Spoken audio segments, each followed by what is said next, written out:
Sam says, should front squat be programmed differently to the back squat? Yes. Yes. The major difference between the front squat and the back squat is how sensitive to volume you're going to be. So when we imagine the back squat, and we're team high bar back squat over here, we're all about it. Everybody who trains under us will be back squatting realistically for most of their training blocks. When we look at the front squat, we're just supporting it with slightly less structure. So the bar is slightly in a less advantageous position. We have to use a bit more core musculature to secure the barbell. It's a bit more anteriorly focused, so our legs are doing a lot more work rather than our legs and our posterior chain. And so we just can't handle the same amount of volume there. In most cases, where we would be starting off back squat cycles with 10s and 12s for a lot of our high volume pieces, in the front squat, we're just not going to be able to handle as much volume.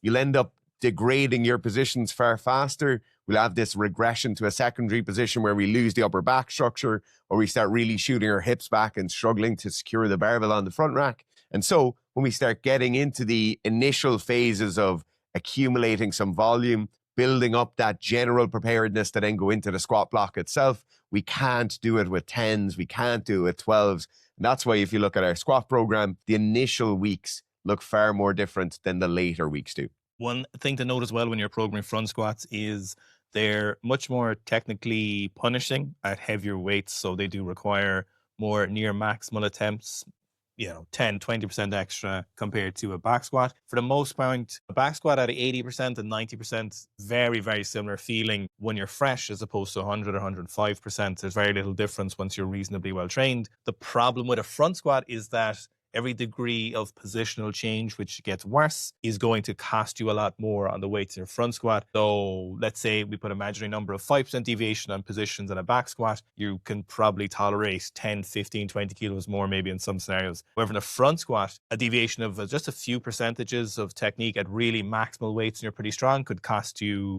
several kilos. Like you could go up 5 kilos, and if you're just out of position, there's no way you can kind of grind through it, because most part, once you get pretty well trained on front squats, it's either it's probably there or it's not there. Like unless you're an absolute monster, you're a massive strongman or you're a super heavyweight in weightlifting, for most people grinding out front squats when they're near a well-trained state is very, very difficult. And you want technique that's reproducible, and that's something that's consistent that you can use again in the future.